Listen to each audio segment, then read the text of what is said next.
Grabación de plática informal recibida con el maestro en la casa del venerable maestro Samael Aumbleor el día 30 de diciembre de 1975. Conforme vayan ellos vocalizando, van desarrollando ese poder mágico de la palabra. Es ciertamente, hay escuelas de oratoria donde se les enseña la vocalización, de manera que entonces eso faltaba en tu repertorio. Y esto lo va a escribir para los cursos más que todo que de para gnósticos, maestro. Para todo el mundo sirve. Lo que sí pasa es que van a adquirir todos un gran poder en la palabra, sí, si se les enseña además la vocalización. Maestro, pero hay una cosa que es esta. Yo no sé hasta qué punto, cuando uno se matricula en una escuela de karate, de judo, de estas artes marciales, una de las cosas que se supone que tienen en cuenta los instructores es más o menos a quién le van a dar estas enseñanzas, maestro, porque es que un karateca hace y desencarna a una persona, porque tiene el poder en la mano. ¿Hasta qué punto se le pueden dar claves a todo el mundo para que coja el poder en el verbo sin uno saber cómo lo van a utilizar? Ahí está el problema. Entonces mejor no... No te metes en camisas y 11 varas. No, maestro. Todavía los hermanos gnósticos sí, porque uno de hecho supone que están bien. Por lo menos están luchando por la eliminación de sus defectos. Pero realmente adquieren poder en la palabra. Eso no se le puede dar a todo el mundo, maestro. Es demasiado peligroso. Poder mágico tremendo. Por eso era que no quería mencionarlo, ya ves. Tú lo entendías y eso que mira dónde estamos, ¿no? Sí. No, yo no digo por ustedes, no, sino No, por nosotros tres, lógico, porque al maestro le podías dar la clave. No, yo no sabía si era algo muy... Porque realmente él nunca ha hablado de eso, ¿no? El día que nos dijo eso, pues yo lo sentí como algo que él lo había guardado, ¿sí? No, pero en Y los acentuar, libros digamos, está, en las maestro, vocales usted había como se hablado habla. en los libros Fíjate de la cómo habla él. vocalización. Sí, mantramista. Pero vocalización, pero ya no en su aplicación a la Ah, oratoria. Ahí está él En su aplicación a la oratoria enfatizando, ¿no? es tremendo. También la M y la S. Sí, la M también, la S. Son 7 vocales. Bueno, realmente, si vamos a eso de que 7 vocales o de que 5, pues verdaderamente no llegaríamos a ninguna parte. Porque la cruda realidad de los hechos es que los lemures, por ejemplo, usaban normalmente en su alfabeto 300 consonantes y 51 vocales que sabían articular.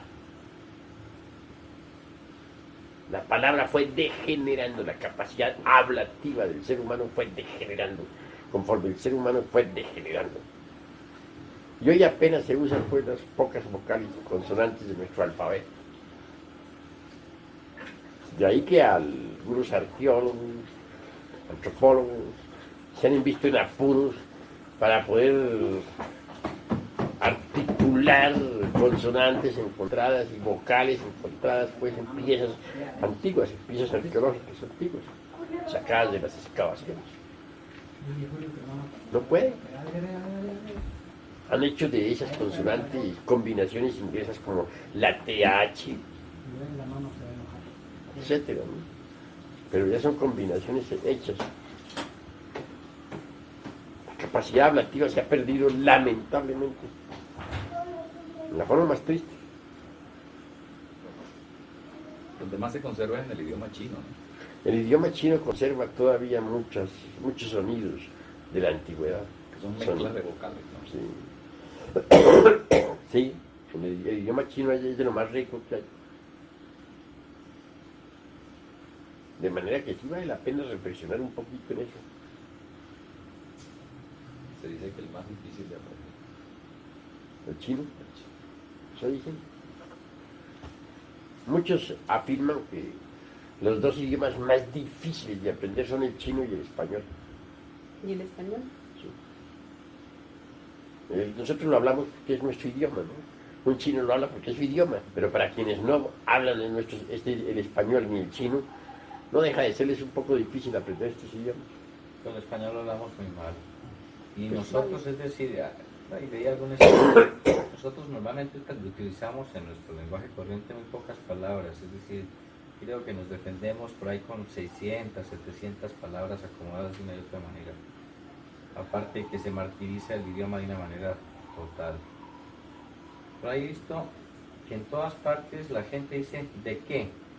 Me estoy dando cuenta de que ustedes, lo que me pasó fue que estuve pensando de que tal vez, ¿y de qué? ¿Y de qué? ¿Y de qué? Y eso es universal. En todas partes lo utilizan y es un error. No es de qué, es no qué. Estoy pensando qué, no estoy pensando de qué. ¿Eres de aquí de México? No, colombiano. ¿De Bogotá? Sí, Yo no acabo el acento, por eso te preguntaba. sí, claro. Claro. La capacidad ablativa ha degenerado espantosamente. Ciertamente el vocabulario que se está usando en forma colectiva resulta demasiado pobre, muy pobre. Aún los mismos escritores modernos ya no poseen un vocabulario muy rico que se diga. Pobre.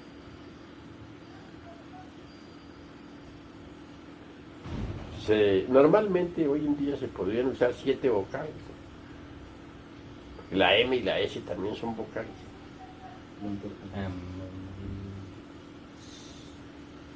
Sí, la M es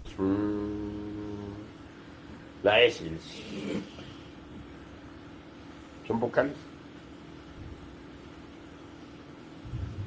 ¿Sabes? Hay tantas cosas. Es como, por ejemplo, actualmente de todos los fenómenos de la naturaleza que se suceden a nuestro alrededor, tan solo es percibida una millonésima parte. Parece increíble, y no me estoy refiriendo a fenómenos metafísicos, sino físicos. Y que solamente una millonésima parte sea lo que se percibe. Indica eso el estado de conciencia tan dormida en que se encuentra la humanidad. Ustedes no tienen ni el 3%. Yo he notado, por ejemplo, entre los fenómenos de la naturaleza, cosas que algunas veces les he comentado con algunos, he resuelto no volverlas a comentar, no las entiendo. Por ejemplo, yo conocí personalmente al mariscal de Gaulle, el general de Gaulle, general francés, durante la Segunda Guerra Mundial. Un hombre joven, estaba joven, cuando se levantó contra Hitler. No estuvo de acuerdo con el mariscal Pétain. El mariscal Pétain pues, le hizo el juego a Hitler. Y sí, que el mariscal Pétain consiguió pues que el Führer no invadiera la totalidad de Francia. El mariscal Pétain, no teniendo capacidad de resistencia suficiente como para poder derrotar a las fuerzas germanas, resolvió hacerle el jueguito ahí, ¿no? Jueguito político ahí, ¿no? Para que no bombardearan a París. Para evitar que se bombardeara París, que se acabara de destruir toda Francia. Por cierto, que le pagaron mal al mariscal Pétain. A fin lo sentenciaron a prisión perpetua. No traidor. Ya desencarnó, sí, lo juzgaron traidor. Pero bueno, lo que sí quiero decirles es que lo conocí joven, tan joven como podía estar yo. Y voy a comentarles algo que nadie me ha entendido jamás, nunca. No espero que ustedes me lo entiendan, entre paréntesis. Desencarnó de la edad de 80 años. El general de Gaulle. Y lo conocí tan joven como yo y desencarnó de la edad de 80 años. Eso no puede ir a ser registrado No espero que ustedes lo comprendan porque es imposible que las áreas del cerebro hechas para registrar eso estén funcionando en ustedes, no están funcionando. Siendo de mi misma edad, ¿cómo desencarna de la edad de 80 años? Permítame una aclaración, maestro, porque es posible que se medio comprenda, ¿no? O a lo mejor nos confundimos más. Pues sí. Yo estoy confundido, pero quisiera aclarar algo. Usted lo conoce en el momento de la Guerra Mundial. Sí. cuando él tenía lo que usted dice, su edad de Joven. No su edad hoy, sino estaban de la misma edad. Sí, Estaba en la- por ahí de por allá 40 por la, años. por Perdón. allá por la época de 1939. Hace rato, ¿verdad? Joven. Sí, ya desencarnado por ahí 2 años. Y vino a desencarnar ya de 80 años, y lo conocí, joven. Jovencito. Matemáticamente diríamos, No hay por dónde, claro. no hay por dónde. Es absurdo eso. Y les digo a ustedes, hay áreas del cerebro, las áreas para que registrar ese fenómeno no están funcionando en el cerebro humano. Pero usted lo conoció físicamente, maestro. Sí, de esa época.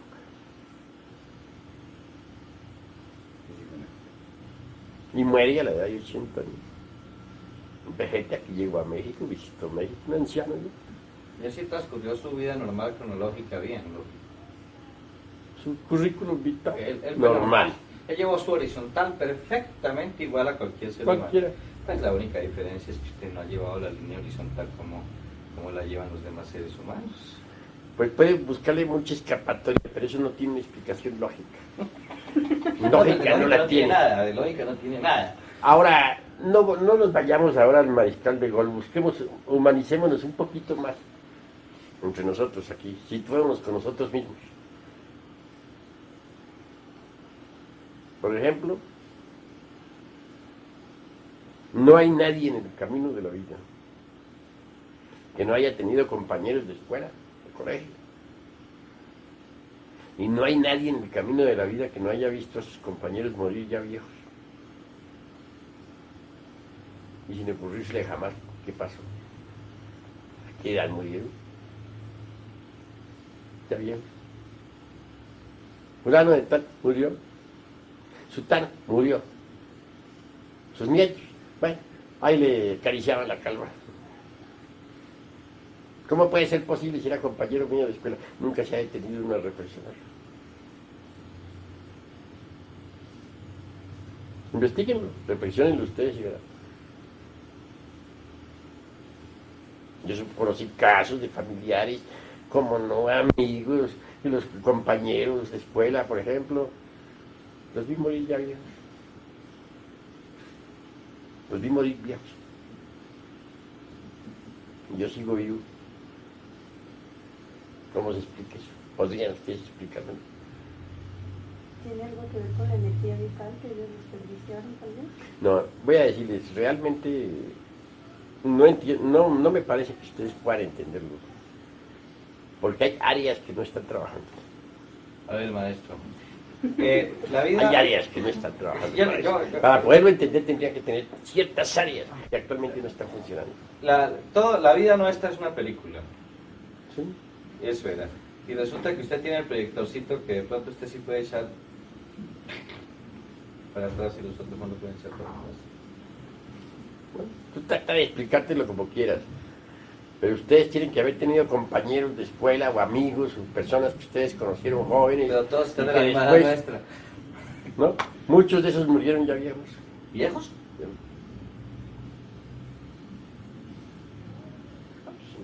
Por el árbol de la vida. Claro, vienen las disculpas de uno. Es que fulano de tal agotó la vida. Fue porque fue muy calavera. Porque se dedicó a los licores. Pero lo cierto fue que murieron viejos. Más viejo de lo que es uno. De lo que es uno. Y habiendo sido ambos de la misma, un poco más o menos de una edad similar en los colegios. Bueno, O sea, que si aquella persona amiga de uno murió a los 50 años y uno tiene 50 años, aquella persona murió a los 80. murió de 80. Ah, eso sí, no, ahí no le metimos muy bien. Sí, sí. ¿Y sabe cómo lo han interpretado ustedes siempre? Que aquella persona se dedicó a los vicios, se dedicó al alcohol, se dedicó a las drogas, se degeneró y se envejeció y murió más pronto de lo mandado. O se envejeció más pronto de lo mandado. Esa ha sido siempre la disculpa. Ah, porque como estamos en la tercera dimensión, la cuarta dimensión es el tiempo. Pero la cruda realidad es que ha muerto más viejo el amigo, el fulano de Llevando tal, una vida que similar. nosotros, y habiendo llevado una vida similar y murió hecho un anciano. Pero sus hijos... Nosotros le culpamos a muchas cosas, le echamos que fueron las drogas, que fue el alcohol, que se agotó más rápido. pero Maestro, fue que nacieron mucho después que nosotros. ¿No? Físicamente no. ¿No? Nacieron un poco más o menos en nuestra época, pero se envejecieron aparentemente más rápido que nosotros. Nosotros dijimos, sí, es fulano de tal, ese tiene tantos años, pero ya parece un anciano. Fulano de tal, sí, yo lo conocí, pero ya me lo encontré, anda hecho un vejete. Nosotros decimos así porque lo conocimos, Sí. pero sus nietos de él no dicen eso. Ese es mi abuelito fulano de tal. Edad tan. Y le ponen 80. Aun cuando para nosotros No, y fuera 50. muchas veces sí tienen los tales 80. Ahí está la cosa. Ahí hay una falla que no cabe dentro del intelecto, que no cabe. Que el intelecto no la capta. Y aún más, que no existen las áreas del cerebro para ese problema. No las hay. Es uno de los fenómenos de la naturaleza que se suceden a nuestro alrededor, para que no son captados actualmente con las facultades humanas existentes. ¿Te sucede realmente que esa persona llegó a los 80 años? Y se ha sucedido, sí, llegó. Y ¿cómo? Si fue compañero de nosotros, si jugó con nosotros en la misma escuela, ¿cómo es posible? Que el factor Nosotros, tiempo podrá tener una velocidad diferente. si nos lo a la nuestra. encontramos en la calle, decimos, me encontré a fulanito, está hecho un viejo ya. Para nosotros sigue siendo el compañero de escuela, que se envejeció muy rápido, pero sus nietos no piensan lo mismo. Maestro, el hombre genera espermatozoides de diferentes tipos. Sí. Y procrea, por intermedio de la mujer, hijos también diferentes. Claro, está que sí.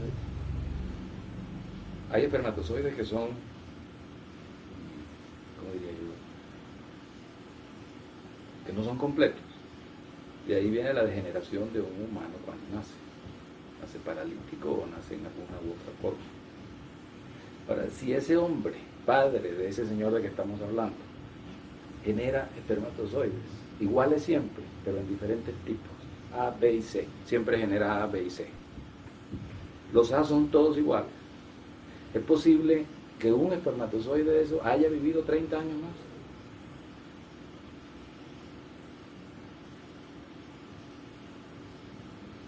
Es posible. Mejor dicho, ya no repitiéndome el campo de espermatozoides, sino ya al hombre aquel. Ahí hay un fenómeno que no podría yo trazarle una paralela, no podría hacer esquematizarlo en forma alguna. No podría porque sencillamente no existen las facultades para poderlo percibir.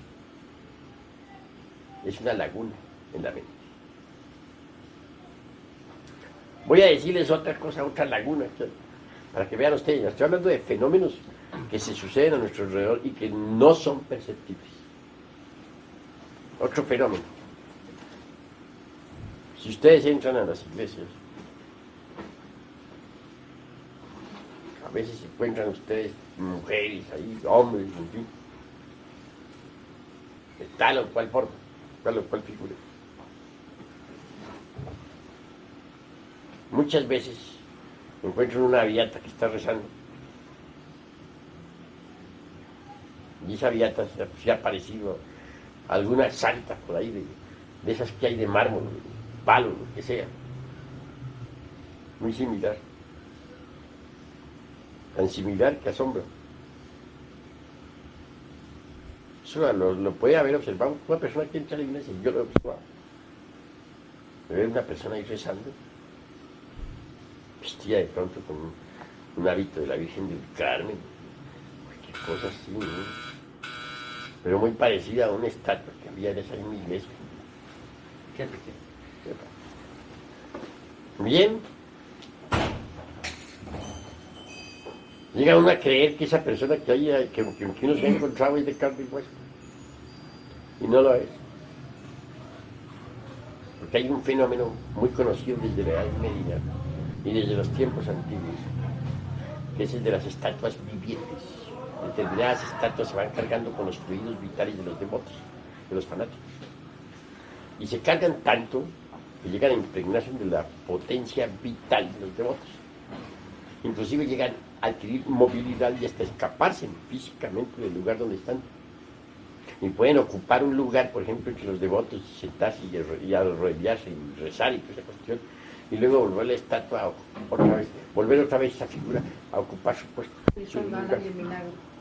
Sí. Y la gente ve a esa persona ahí llorando y toda esa cuestión, ¿no? Y resulta que no es una persona de verdad de carne y hueso, es una estatua. Y lo que estoy diciendo es muy común. Por ejemplo, hay muchas tradiciones que dicen que la Virgen de Lourdes se escapa constantemente. Hay veces que se escapa. La Virgen de Chiquinquirá que caminó, no sé qué, Camina y se escapa. Eso es muy desapareció y conocido en demás. magia. Eso lo conocen y lo saben hacer a voluntad los judíos. Lo sabían hacer a voluntad los judíos de Praga. Ellos hacían una estatuilla de piedra, le ponían aquí la palabra Emet. La preparaban mágicamente, inclusive llegaban a manejarla y a mandarla a hacer tales o cuales cosas en distintos lugares, hasta robarla mandaban. ¿Sí? En las iglesias se hace ese mismo fenómeno de las estatuillas de Praga, de los barrios judíos de Praga. Pues se va cargando la estatua de fluidos vitales y llega a adquirir movilidad, vida, momentos mágicos en que se escapa, en que ocupa el lugar entre los fieles, y dicen esta persona que es muy parecida a una estatua que vi allí, un santo. Sí, señor, es la estatua del santo, pero a nadie se le a nadie se le ocurre pensar que es la estatua del santo. Perdón. No pasa nada. A nadie se le ocurre. Y es, pero a nadie se le ocurre. ¿Tiene usted? ¿Por qué no se les ocurre? Aguantando frío. Porque está profundamente dormida la conciencia. Yo sí las he descubierto. Estatuillas de esa clase. Permiso, maestro. ¿Cómo está? Muy bien, ¿y usted? Bien, muchas gracias. Pues me alegro que ¿Cómo dice le el fue? frío. Ya está. Duro. Y se dice que para mañana la noche va a ser mucho frío. Sigan sentados, por favor. Gracias. Yo Ahí sí. he descubierto estatuas de esa clase.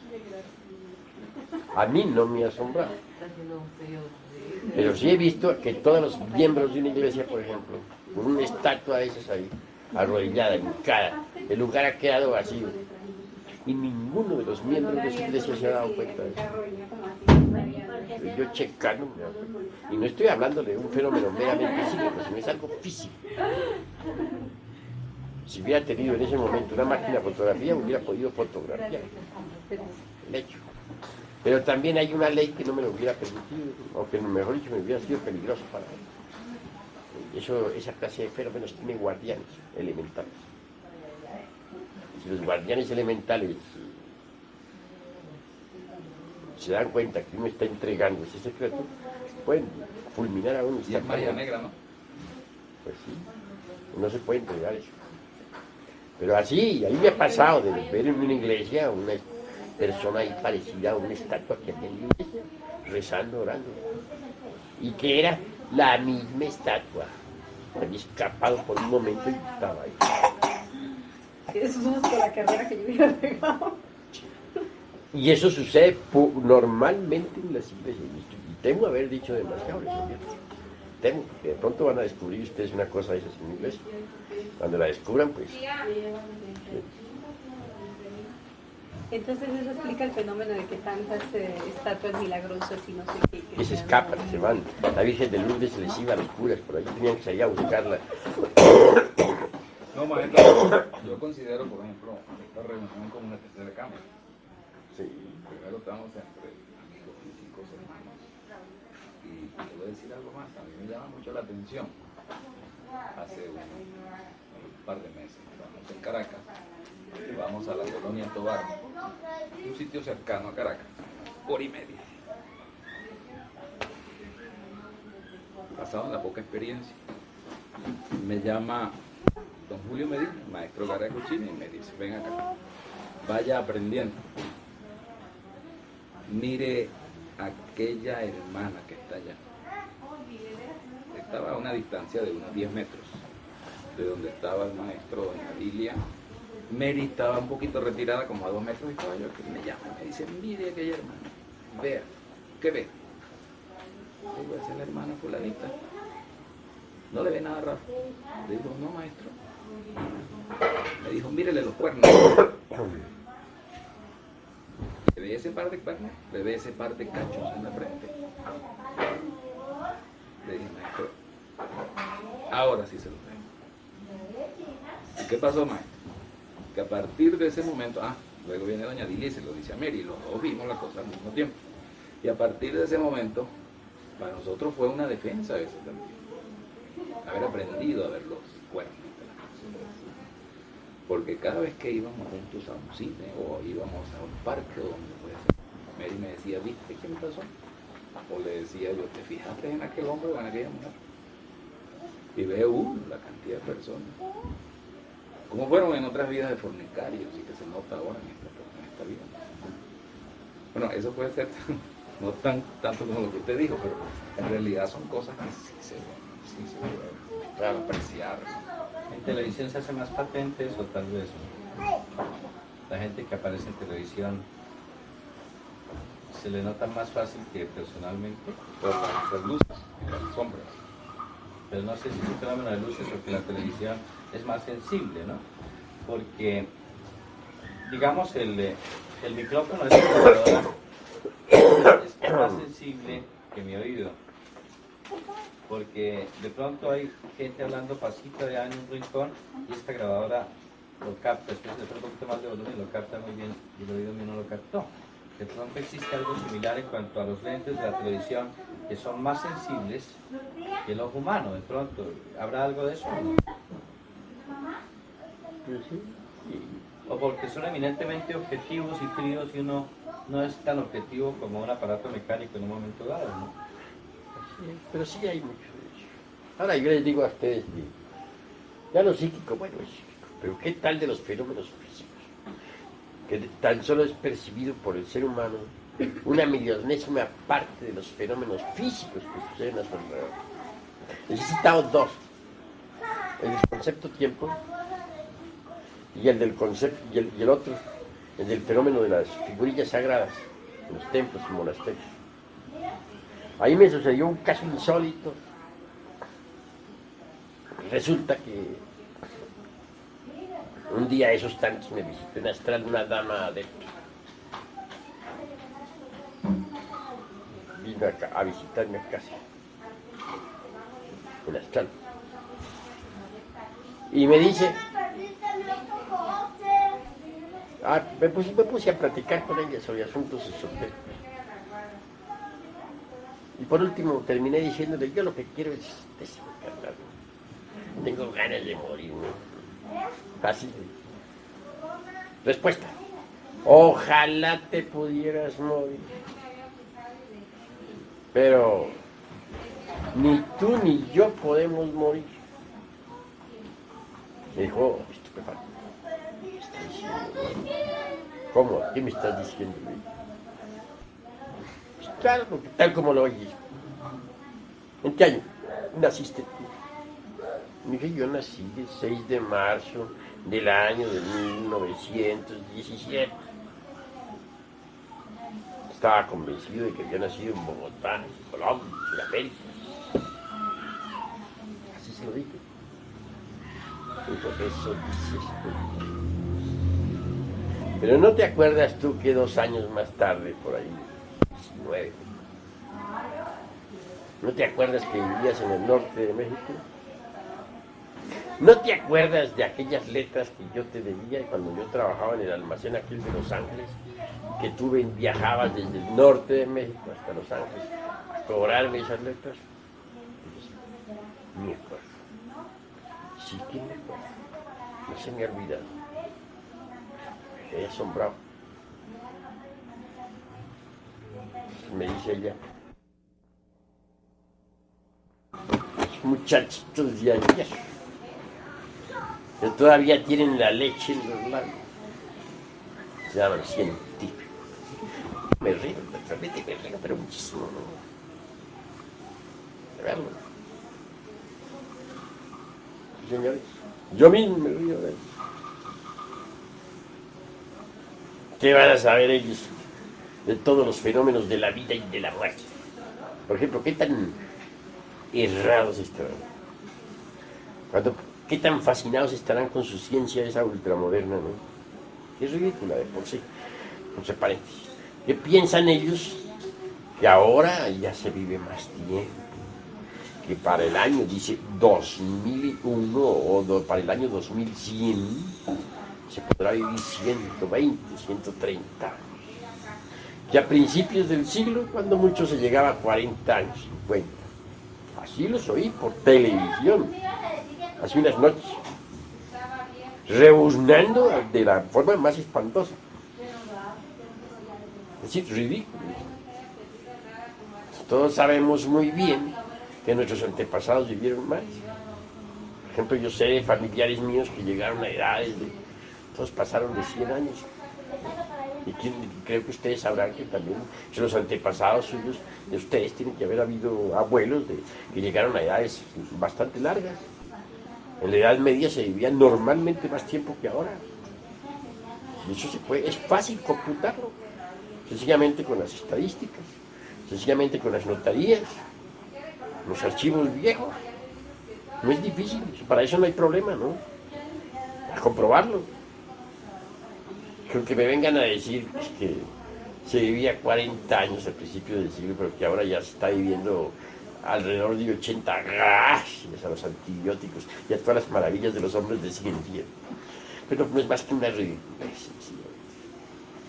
Ahora, desde el punto de vista esotérico, nosotros los iniciados sabemos muy bien que en la Lemuria se vivía normalmente de 12 a 15 siglos. Pero entonces el ser humano estaba gobernado por el principio fulasnitaniano. Es el que gobierna a los hombres. Desafortunadamente, como quiera que fue, dijéramos, introyectado en el organismo humano, el abominable órgano Kundartiguado. Las cristalizaciones de las malas consecuencias del citado órgano fueron un verdadero desastre. La conciencia quedó englobada o embotellada entre esas malas cristalizaciones.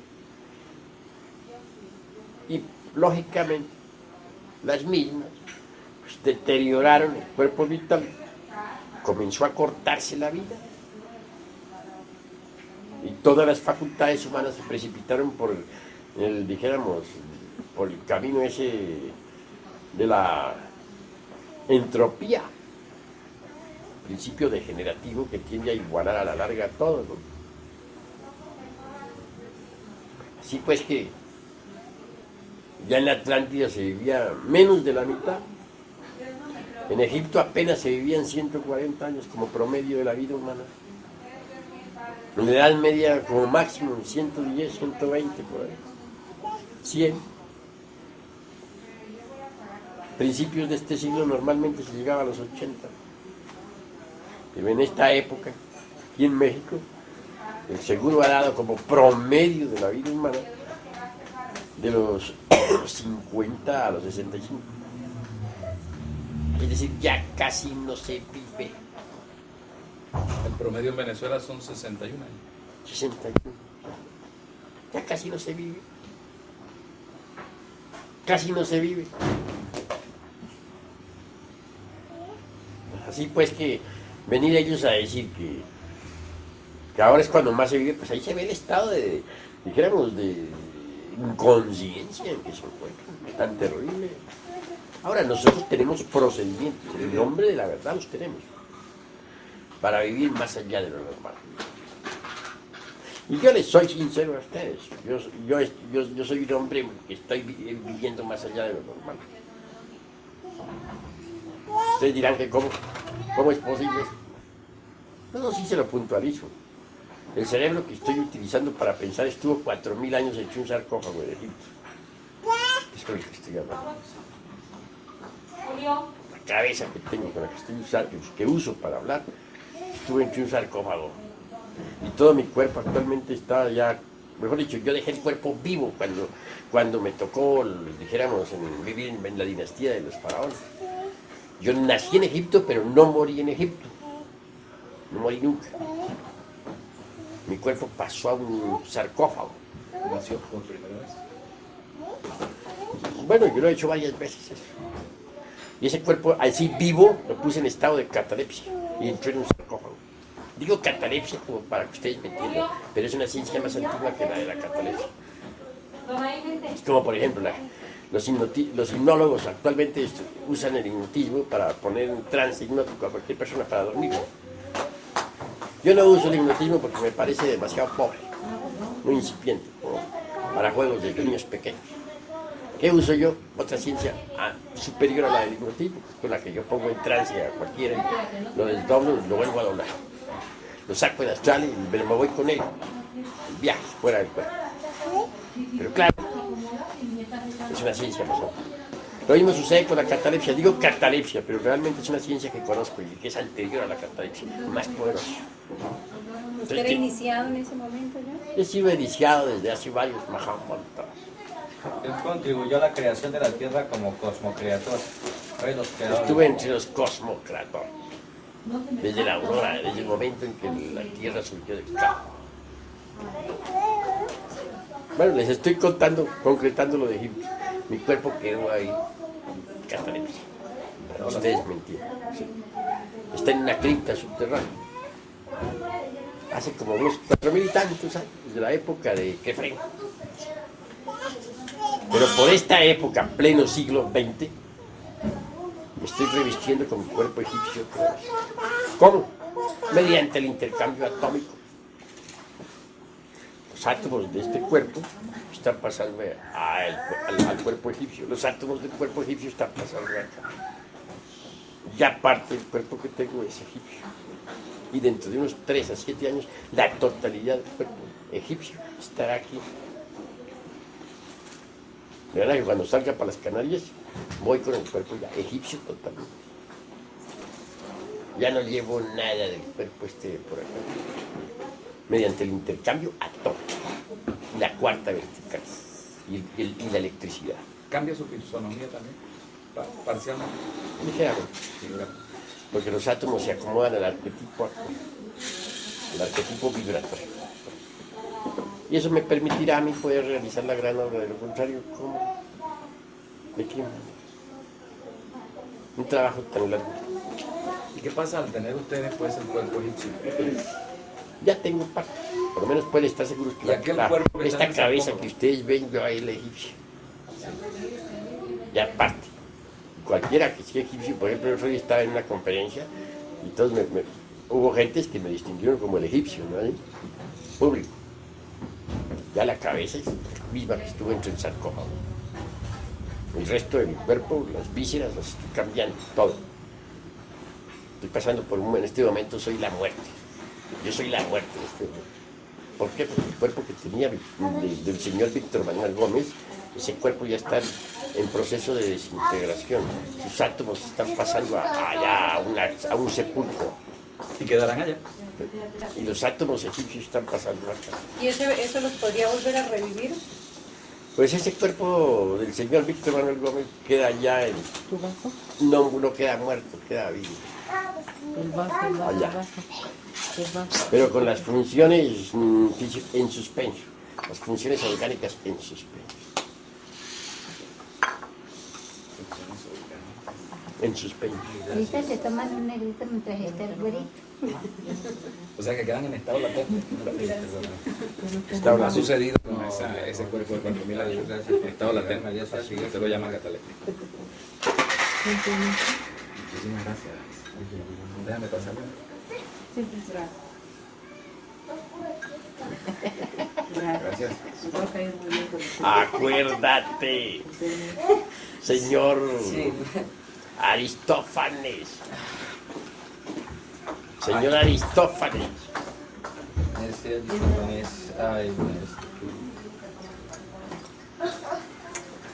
De manera que si ustedes observan cuidadosamente, cierta apariencia aquí pues hace que la gente no se me asuste.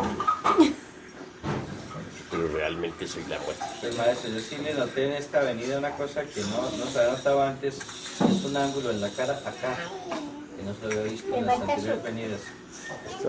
¿Sí es eso? Ese ángulo nunca se lo había visto. Claro, esta cosa. Un ángulo diferente. De manera que hay fenómenos de los antiguos egipcios, cultivamos una ciencia que los modernos ni remotamente sospechan. esta ciencia nos ha permitido a nosotros conservar nuestros cuerpos y poder existir y salir con nuestros cuerpos dentro del sepulcro para vivir entre los mortales en pleno siglo XX. No quiero decirles a ustedes que todos nuestros compañeros de Egipto hayan hecho lo mismo, pero sí existimos un grupo de hombres que dejamos nuestros cuerpos vivos, ¿no? Nuestros sepulcros, muy bien sellados, vivos. Somos un grupo. Maestro, ¿qué relación tiene eso con las tragedias de que se hablan y las cosas terribles que han pasado a los arqueólogos que han cavado en las pirámides egipcias, en las tumbas en que han encontrado cuerpos perfectamente conservados? Se han desencadenado una serie de tragedias y cosas negativas para ellos. Pues sí, son gentes que han llegado a profanar nuestros sepulcros. Y entonces han muerto. Buenas noches. Básicamente han muerto. Buenas noches. Licenciado.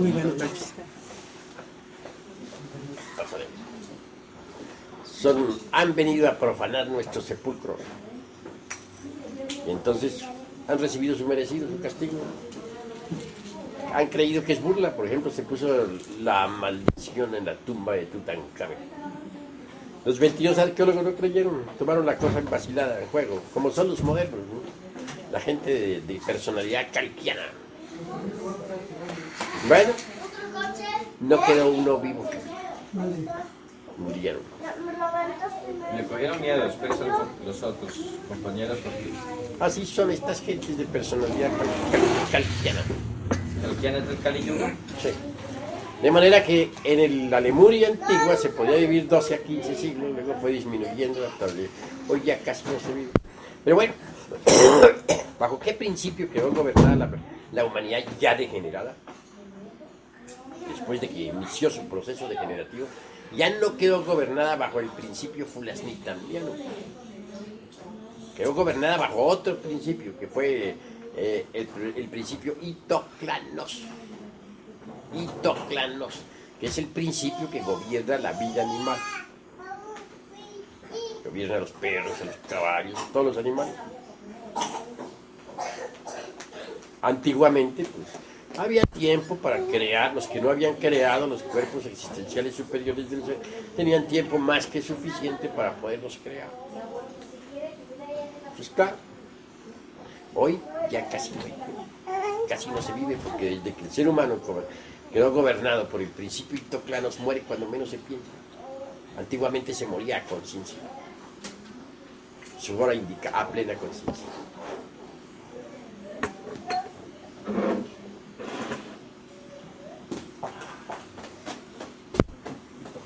Pero vean si es triste. Muchas gracias.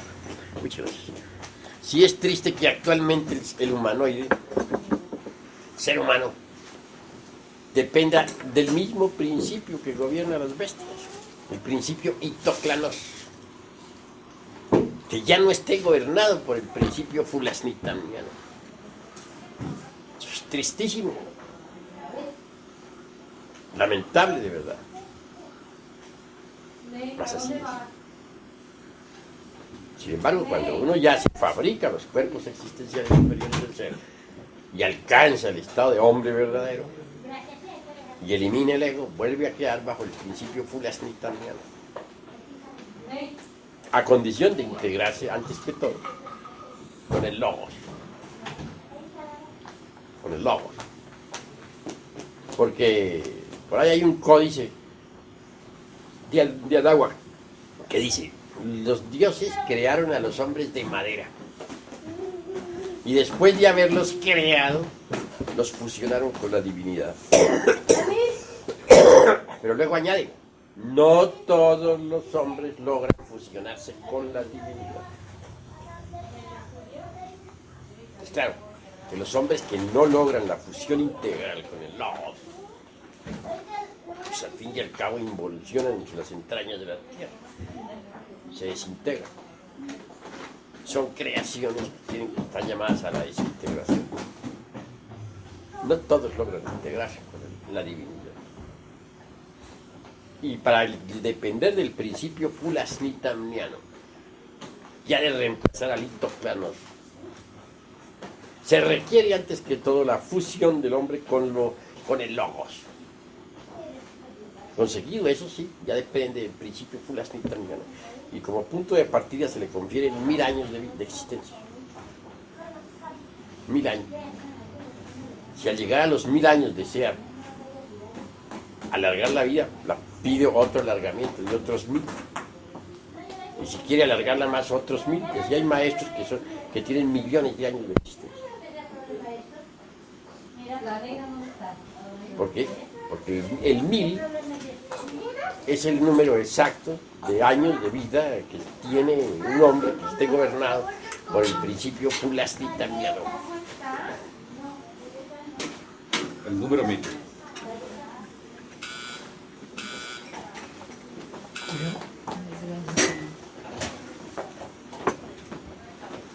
Gracias. De nada. El conde San Germán decía que durante los primeros 1000 años que le dieron de vida, todavía encontraba cosas nuevas sobre la tierra, novedades, cosas que le llamaban la atención. Después de los 1000 años ya no encontró nada nuevo sobre la tierra. Así decía el conde San Germán. Así decía. Resulta interesantísimo todo esto. Y a propósito de la cuestión esa de los cuernos, de que tú hablas tanto, bueno, y de que hablan ustedes, y de que habla el maestro Garga Cuchines. En eso existe también lo positivo y lo negativo. Que los hierofantes egipcios usaban los cuernos de plata. Y yo he asistido, dijéramos, fuera del cuerpo físico, en el mundo astral, he asistido a la danza de plata de los hierofantes, donde los hierofantes concurren a la danza sagrada, llevando aquí cuernos de plata, Los cuernos son simbólicos, representa la constelación de Tao, el verbo, la palabra. De manera que tenemos que pensar en los cuernos desde el punto de vista positivo y también desde el punto de vista negativo. Desde el punto de vista negativo, los cuernos de los demonios incuestionablemente son inconfundibles. Ahora, desde el punto de vista positivo, pues cada uno de nosotros tiene que conquistar sus cuernos. Los cuernos de plata de los hierofantes. Yo, por ejemplo, no niego que la caída que tuve en la meseta central de la ciudad, perdí los cuernos. Ya los he vuelto a recobrar. Solamente aguardo ahora tener en mi poder, en mi puño, la piedra filosofal, para luego ver cuántos tridentes van a aparecer en esos cuernos. Si logro que aparezcan los 6 tridentes, me daré por satisfecho. ¿Se sabe lo que es tener los 6 tridentes? Es mucho aspirar. Solamente los tiene el que haya desarrollado la razón objetiva en su más alto grado. En el grado aquel dijéramos, de la infinitud que todos los, o mejor dicho, a 3 pasos del grado de la infinitud que todos los sostienen. En su forma de ser más elevada. Cada tridente indica el grado alcanzado. ¿Esos cuernos de dónde? ¿De quién son? Son de Lucifer. Pero ¿y Lucifer quién es? Es la reflexión del logos dentro de nosotros mismos. Ustedes han visto que uno produce sombras, ¿no? Bueno, la sombra de la luz. El cuerpo de uno hace sombra. Así el logos, la sombra del logos es Lucifer. ¿Y quién es el logos? Es el Cristo. Entonces, ¿qué es la sombra del logos? La sombra del Cristo. ¿Qué es la sombra del Cristo? Lucifer. Entonces, ¿podría ser la sombra del Cristo mala o tenebrosa? Y sería absurdo suponerlo. Si nosotros dijéramos, exorcizáramos, anatematizáramos a la sombra del Señor, sería tanto como anatematizar al Señor. Entonces Lucifer Nahuatl, Lucifer Chabat, o Lucifer Prometeo, pues sencillamente es el mismo, en síntesis, es la sombra del Logos dentro de nosotros, para nuestro bien. Escalera para subir, escalera para bajar. Nadie puede subir sino por esa escalera. Nadie puede bajar sino por esa escalera. Léanse la Divina Comedia y allí lo confirmarán en el Dante. Bueno, conforme uno va avanzando en el desarrollo de la razón objetiva, pues va recobrando los cuernos. Y van saliendo sobre los mismos en el Lucifer, claro.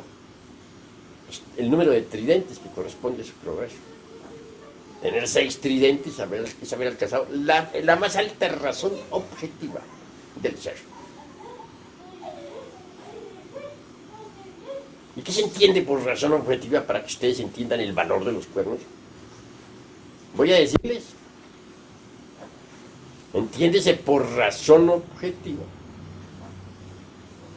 aquellas funciones propias de la mente interior en relación con la conciencia. Es decir, en nosotros hay 3 mentes, para sintetizar. La mente exterior, o sea, la mente sensual. La mente interior, digo intermedia, es intermedia. Y la mente, la mente intermedia y la mente interior, son 3. ¿Qué es la mente exterior? En la mente exterior está pues todos los conceptos de contenido elaborados con los datos aportados por los 5 sentidos. No podrías la razón, dijéramos, meramente subjetiva, sensual, saber nada sobre lo real, sobre la verdad, sobre lo divinal, puesto que elabora sus conceptos de contenido mediante las percepciones sensoriales externas. ¿Qué doctrina es la que está allí? La doctrina de los saduceos, de los materialistas saduceos, puesto que es una doctrina que no sabe nada sobre lo real, sobre la verdad, sobre Dios. La mente intermedia es diferente. Se nutre con las creencias religiosas. ¿Qué clase de doctrina le cabe a la mente intermedia? La doctrina de los fariseos. Asisten a su iglesia, que se dan golpes de pecho, se crucifican, rezan en la puerta para que todo el mundo los vea, van a misa, pero realmente no trabajan sobre sí mismos, nunca, jamás. Únicamente van porque dicen que hay que ir los domingos, pero jamás trabajan sobre sí mismos. Esos son los hipócritas fariseos, sepulcros blanqueados, como dijo el Cristo. Y también ya advierte el Evangelio del Señor: cuidados de la doctrina de los saduceos, o sea, de los asqueantes materialistas, y de la doctrina de los fariseos, hipócritas que jamás trabajan sobre sí mismos, sino que se basan en puras creencias religiosas. Debemos cuidarnos de la levadura de los saduceos y de la levadura de los fariseos. Así nos lo advierte el Evangelio del Señor. Entonces, ¿qué debemos hacer? Abrir la mente interior. Pero no podríamos abrir la mente interior si no reducimos a polvareda cósmica a lengua animal. Y no podríamos reducir a polvareda cósmica a lengua animal si no aprendemos, ante todo, a pensar psicológicamente. Tenemos que saber pensar psicológicamente. Si sabemos pensar psicológicamente, si estudiamos nuestra propia psicología, descubrimos entonces nuestros defectos psicológicos. Trabajando sobre ellos, los eliminamos. Obviamente, el resultado viene a ser que se abre la mente interior. Ella no funciona sino con los datos aportados por la conciencia superlativa del ser. No funciona de ninguna otra manera, de ningún otro modo. Entonces, una mente interior con sus funcionalismos estructurados o en los conocimientos directos del ser. Es una mente que sabe, de verdad, que conoce los misterios de la vida y de la muerte, que conoce lo real. se posee ese tipo de mente, recibe un calificativo. Se le denomina objetiva, para distinguirla de la razón subjetiva, de la mente sensual y de la mente intermedia. La razón objetiva es diferente, no funciona sino con los datos de la conciencia. Por lo tanto, es sabia. La fe verdadera es el conocimiento puro, la ciencia pura de la mente interior. Los grados de razón objetiva adquiridos en los cuernos de Lucifer aparecen en forma de tridentes. Si un hombre posee los 6 tridentes sobre sus cuernos, ese hombre está completamente iluminado. Está, dijéramos, a solo 3 pasos de la infinitud que todo lo sustenta. Tiene el conocimiento objetivo completo, trascendental y verdadero. Conoce los misterios de la vida y de la muerte no porque alguien se lo dijo, se lo dejó de decir, porque lo leyó, lo dejó de leer, sino por experiencia directa, conocimiento superlativo y trascendental de la razón objetiva. Es decir, un hombre que ha llegado a poseer los 6 tridentes en sus cuernos es un verdadero iluminado. Tiene derecho a usar en la ceremonia los cuernos de plata de los hierofantes como parte de su atuendo religioso. De manera que van viendo ustedes, señores, la diferencia que hay entre los cuernos de los demonios comunes y corrientes y los cuernos de plata de los hierofantes. Son diferentes. Y pues los cuernos tienen su parte positiva, tienen su parte negativa. Lo negativo, negativo es. Lo positivo, positivo es.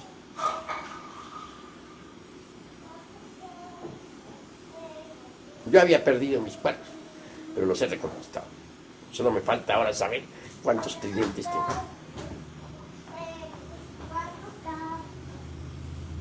Tal como ustedes lo oyen.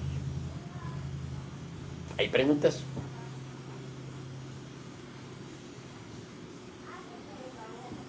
¿Qué quiere decir entonces en las representaciones que hacen de Moisés, sin ir muy lejos?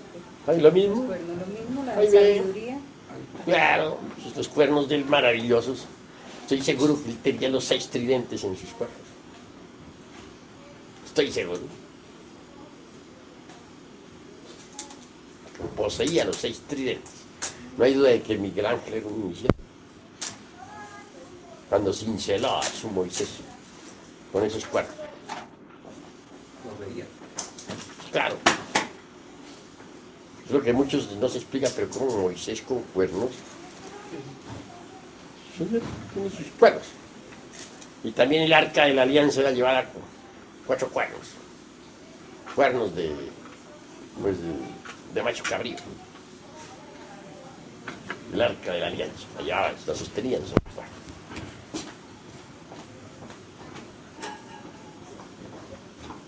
Vale la pena reflexionar en todo eso.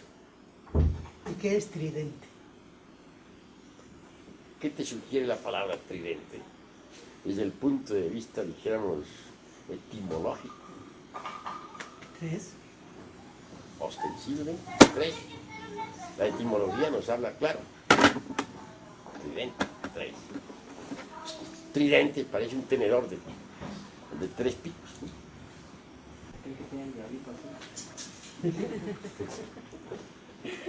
Claro, los tridentes de la mente.